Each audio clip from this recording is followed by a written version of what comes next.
Terus terang sih Bang, kalau pinjaman online ini pernah sampai merasukin ke dunia mimpi gitu ya. Sampai saya itu jujur ya, dibilangnya jujurnya ini, sampai tuh saya tuh disuruh bunuh diri.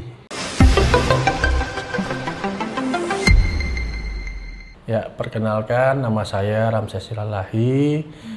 Saat ini saya berbudidaya jamur tiram. Umur saya 42 tahun. Ya, pekerjaan yang rutin ya petani jamur tiram saat ini ya. Pertama-tama saya bergelut di budidaya jamur tiram ya. Terus setelah beberapa kumbung dan menghasilkan jamur tiram, cuman namanya manusia ya, kadang-kadang kurang puas gitu kan, kurang puas dengan pendapatan gitu kan. Terus ada teman yang ngajakin main proyek gitu kan. Nah, main proyek ini hasilnya lebih memuaskan daripada kita berbudidaya jamur tiram. Terus proyek ini berjalan dengan lancar, penghasilannya lebih besar daripada jamur tiram ini gitu kan. Nah, terus berjalannya waktu, lalu proyek ini mengalami permasalahan. Nah, inilah awal daripada saya terjun ke dunia pinjaman online atau disebut pinjol ya Bang ya.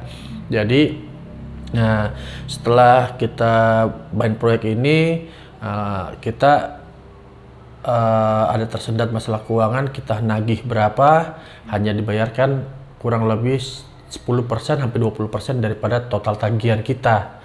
Nah, saat itulah kita bagaimana karyawan itu kita bisa bayar gitu kan. Kita punya karyawan kurang lebih 15 atau sampai 18 karyawan gitu. Itu yang kita harus tutupi untuk gaji karyawan. Karena ini modalnya patungan ya, kita bekerja sama. Akhirnya ada yang masih punya dana pribadi, ada yang saya nggak punya dana pribadi gitu kan. Akhirnya mulailah pinjaman online ini untuk menggaji karyawan ini gitu kan, untuk bagaimana usaha ini tetap berjalan gitu kan. Nah, setelah itu barulah saya pinjaman online yang pertama. Ya, pikir saya dengan pinjaman online pertama itu karena proyek ini kan untungnya kurang lebih bisa sampai 20% sampai 30% ya kan. Nah, dengan pinjaman online secara manusia pikir itu bunganya itu masih masuk karena masih ketutup karena keuntungan kurang lebih di segitu masih oke lah nih gitu kan. Nah, pikir kita bulan besok mungkin dibayar full gitu kan. Terus lalu kita nagih lagi di bulan nagih bulan kedua, ternyata yang bulan pertama dia nggak selesaikan. Meleset kan. Waduh, bagaimana nih, pinjaman udah mau jatuh tempo yang pertama tadi gitu kan, yang pertama, dan sedangkan operasional harus kita berjalan langsung. Nah, tagihan juga nggak dibayarkan full, meleset dari perkiraan kita gitu kan. Kalau misal pembayaran itu full, utang dari pinjaman online ini kita bisa bayarkan sebenarnya ya kan. Akhirnya berambahlah pinjaman online yang kedua di tempat yang berbeda. Pikir kita ya kalau misal bulan ketiga nanti dibayar full, berarti pinjaman kedua oke nih, kita bayarkan gitu kan, kita lunas gitu kan. Nah, akhirnya kita ambil pinjamannya online yang kedua saya untuk nutupin pinjaman online pertama dan ditambah sedikit untuk biaya operasional gitu kan. Nah, gitu, terus kita berjalan langsung bulan ketiga dan keempat seterusnya sampai terakhir pada mentoknya itu kita terutama saya ini sampai 6 atau 7 aplikasi online itu saya pinjam ya kan. Seru ya kan, namun mumet gitu kan, ya itulah awal titik mulanya saya jatuh di proyek ini, dan jamur saya pun jatuh karena pas semenjak saya main proyek, usaha jamur saya kesampingkan, nggak fokus. Nah, akhirnya saya sampingkan, terus ini jatuh, jamur jatuh dan proyek pun jatuh, dan berkibarlah pinjaman online ini bagi saya. 7 gitu. Bendera, ya 7 bendera, mantap.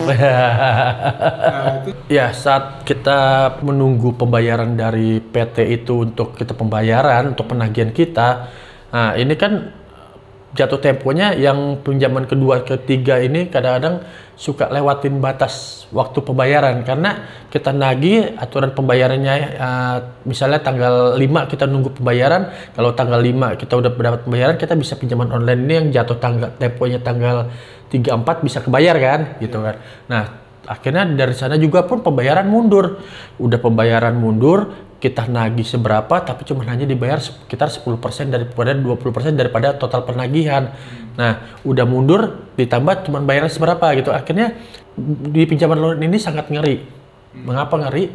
Karena per hari itu dia kenakan bunga. Katanya pertama-tama bulanan. Sebulan berapa persen? Kurang kalau misalnya dia ngitungnya per harinya itu 0,03%. Nah, kurang lebih 0,3 ya 0,03 gitu, 0,03 atau 0 berapa gitu.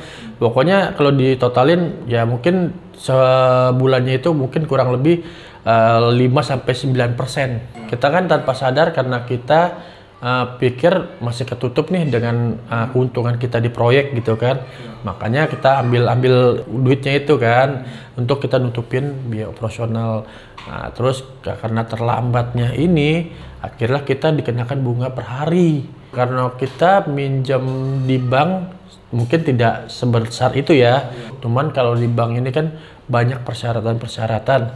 Ya, akhirnya kenapa saya minjem ke pinjaman online, pertama waktunya cepat, hanya untuk mendaftarkan nomor HP aja duit udah bisa diterima, nggak ada biaya checking gitu kan. Nah kebetulan juga kemarin perputaran duit saya di bank itu kan, karena saya main proyek itu kan perputarannya cukup lumayan besar gitu kan Pak. Jadi saya bisa mendapatkan pinjaman yang ya lumayan lah gitu kan. Pada saat kita mengalami kendala pembayaran dari PT sana juga saya melalui pembayaran dan saya untuk macet di kredit online ini, pinjol ini, itu teror udah mulai dilakukan. Jadi gini, kita pinjam online hanya menyebarkan nomor handphone saja kan. Nah, di saat kita udah memberikan dia nomor handphone, itu kontak-kontak kita itu terbaca semua.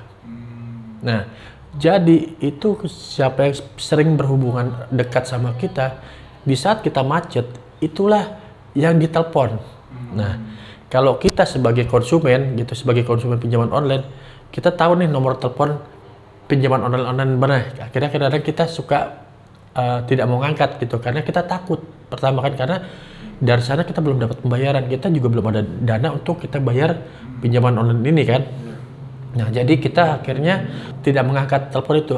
Nah, pinjaman online ini yang ngerinya itu kerabat-kerabat kita sampai orang tua pun diteleponin. Ya bahasanya penekanan-penekanan gitu kan. Intinya penekanan-penekanan. Kita juga nggak tahu bahasa yang apa dia gunakan ke sana seperti apa gitu. Cuman kan kita minjem duit ini kan kalau bisa jangan sampai tahu orang-orang lain di sekitar kita. Misalnya keluarga kita jangan sampai tahu kita pinjaman online atau seperti apa gitu. Tapi ya itu karena kita telat gitu kan, dia sampai nelpon ke keluarga kita, ke kerabat-kerabat kita. Jadi akhirnya kita jadi malu kan, diteleponin, diteror, tolong dibayar, segera dibayar. Akhirnya dari kerabat-kerabat kita, mungkin dari keluarga kita nelponin kita. Nah, akhirnya jadi tahu kita punya utang ke pinjaman ini, pinjaman online ini kan gitu. Akhirnya jadi kita malu kan Pak, gitu. Sejujurnya kita sempat pusing juga sih Pak, gitu kan. Jadi bagaimana ya? Kita udah pinjaman online di sana nggak bayar, dan di sana pun terakhir kalinya dia udah nyerah, dia udah nggak bisa bayar lagi, gitu kan? Ya proyeknya itu. Akhirnya kita juga bingung kan? Kita juga dikejar-kejar pinjaman online, udah gitu nagihnya juga lumayan. Ya hubungan sama yang istri waktu dulu ya berantem terus akhirnya kan, jadinya cekcok terus kan, cekcok. Ya sampai kita benar-benar kita udah nggak sanggup atau bagaimana, udah pusing ya kan, sampai kita tuh mengalami stres berat juga gitu, karena yang diteror bukan cuma kita doang, tetapi mungkin kerabat-kerabat kita atau saudara-saudara kita yang nggak tahu apa-apa jadi kena teror. Setelah berkoordinasi gitu kan, sama istri terus sama yang teman-teman yang kasih support ke kita gitu kan. Emang ini masalahnya sangat berat ya gitu kan, karena sangat berat karena bukan cuma satu bendera doang gitu. Iya, 6 atau 7 lah gitu kurang lebih itu sekitar gitu. Jadi 7 bendera ini yang ya sangat menguras energi juga gitu kan Pak. Jadi ya saya dikasih saran, kasih masukan yang positif dari teman, dari mana ya, karena saya mempunyai aset gitu ya. Mempunyai aset itu mobil, rumah. Ya kita mau hidup ini tenang. Ya kita mau bagaimana kita keluar dari zona hutang. Pinjol itu terutama kan gitu, karena sangat mencekik banget beneran. Ya itu akhirnya kita jual-jual aset kita biar kita nggak punya apa-apa, tapi kita nggak terlilit utang yang menguras energi kita. Yang aset yang kita kejual itu yang paling besar rumah ya Bang. Rumah di mana kita udah tinggalin udah kurang lebih 14 tahun ya. Banyak kenangan-kenangan yang ya mungkin sulit dilupakan. Terus mobil, terus motor. Itu yang kami jual semua supaya kita terhindar daripada semua pinjaman online itu. Nah, kita bersyukur banget kita emang ditolong ya sama yang Maha Kuasa gitu kan. Bahwasanya kita menjual rumah itu nggak waktu lama. Karena kita emang mungkin udah komitmen sama Tuhan gitu kan, bahwa kita mau menjual rumah ini bukan kita untuk foya-foya untuk apa, tapi karena kita untuk melunasin utang-utang kita supaya kita tuh nggak mengalami stres gitu kan, stres yang berkepanjangan karena pinjaman online ini gitu. Terus terang sih Bang, kalau pinjaman online ini pernah sampai merasukin ke dunia mimpi gitu ya, sampai saya itu jujur ya, dibilangnya jujurnya ini, sampai tuh saya tuh disuruh bunuh diri. Nah itu jalan keluar supaya kita tuh terbebas. Nah kalau saya statusnya udah meninggal, berarti kan utang-utang itu selesai kan. Saya bilang sama istri seperti itu, istri bilang gitu, jangan, itu bisikan setan katanya gitu. Udahlah kita selesaikan semua ini dengan apa yang kita miliki. Itu sampai separah itu Bang, pinjaman online sampai merasuki ke mimpi bahwa kita tuh harus disuruh bunuh diri.